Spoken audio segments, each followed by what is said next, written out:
शुरू से अंत तक जीवन संघर्ष ही है। कारागृह में जन्मे कृष्ण पैदा होते ही रात में यमुना पार कर गोकुल ले जाया गया। तीसरे दिन पूतना मारने आ गई। यहाँ से शुरू हुआ संघर्ष देह त्यागने से पहले द्वारका डुबाने तक रहा। कृष्ण का जीवन कहता है, आप कोई भी हो, संसार में आए हैं तो संघर्ष हमेशा रहेगा।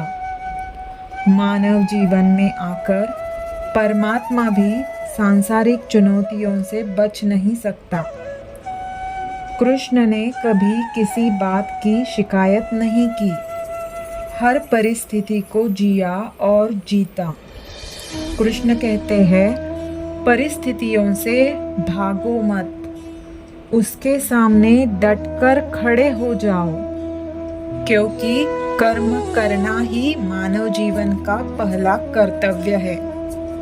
हम कर्मों से ही परेशानियों से जीत सकते हैं।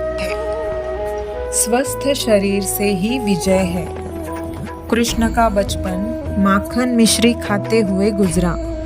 आज भी भोग लगाते हैं हम, लेकिन ये संकेत कुछ और है। आहार अच्छा हो, शुद्ध हो, बल देने वाला हो।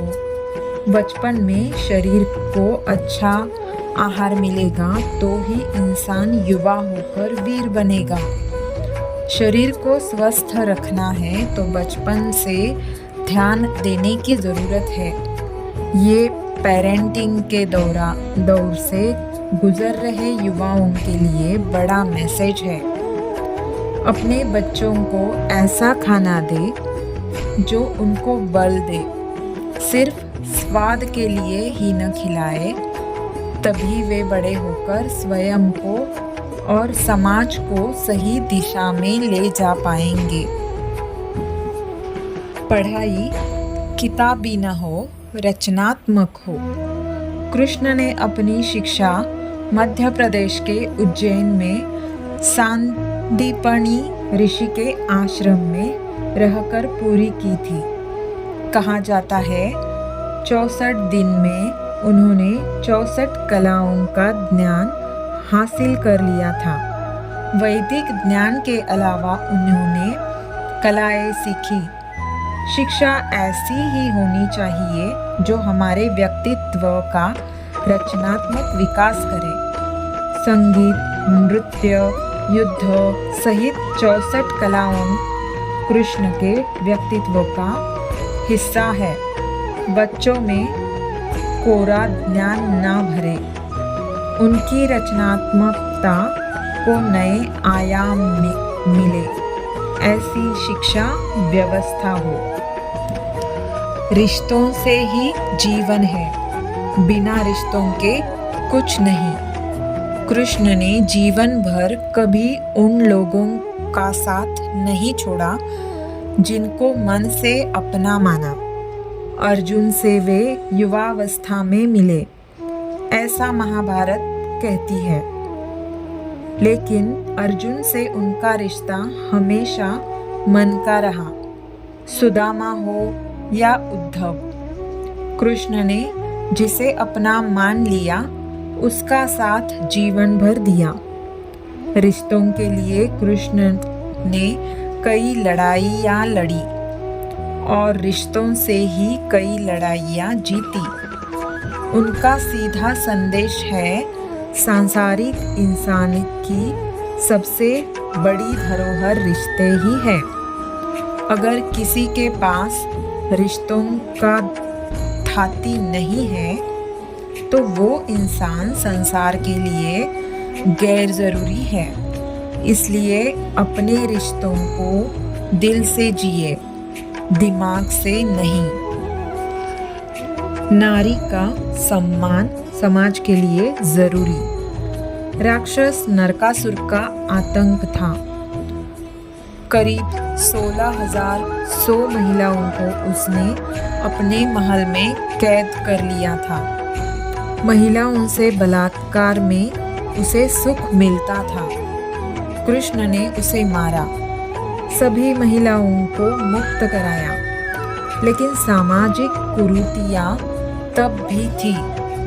उन महिलाओं को अपनाने वाला कोई नहीं था। खुद उनके घरवालों ने उन्हें दूषित मानकर त्याग दिया। ऐसे में कृष्ण आगे आए। सभी 16,100 महिलाओं को अपनी पत्नी का दर्जा दिया। समाज में उन्हें सम्मान के साथ रहने के लिए स्थान दिलाया। कृष्ण ने हमेशा नारी को शक्ति बताया, उसके सम्मान के लिए तत्पर रहे। पूरी महाभारत नारी के सम्मान के लिए ही लड़ी गई। सो आप कृष्ण भक्त है तो अपने आसपास की महिलाओं का पूरा सम्मान करें। कृष्ण की कृपा पाने का ये सरलतम मार्ग है। आपके मतभेद अगली पीढ़ी के लिए बाधा ना बने। कम ही लोग जानते हैं कि जिस दुर्योधन के खिलाफ कृष्ण ने आजीवन पांडवों का साथ दिया, उसकी मौत का कारण भी कृष्ण की कटुनीति बनी। वो ही दुर्योधन रिश्ते में कृष्ण का समाधि भी था। कृष्ण के पुत्र साम बने। दुर्योधन की बेटी लक्ष्मणा का अपहरण करके उससे विवाह किया था, क्योंकि लक्ष्मणा सांब से विवाह करना चाहती थी, लेकिन दुर्योधन खिलाफ था। सांब को कौरवों ने बंदी भी बनाया था। तब कृष्ण ने दुर्योधन को समझाया था कि हमारे मतभेद अपनी जगह है, लेकिन हमारे विचार हमारे बच्चों के भविष्य में बाधा नहीं बनने चाहिए। दो परिवारों के आपसी झगड़े में बच्चों के प्रेम की बलि ना चढ़ाई जाए।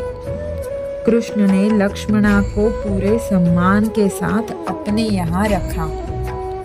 दुर्योधन से उनका मतभेद हमेशा रहा, लेकिन उन्होंने उसका प्रभाव कभी लक्ष्मणा और सांब की गृहस्थी पर नहीं पड़ने दिया। शांति का मार्ग ही विकास का रास्ता है।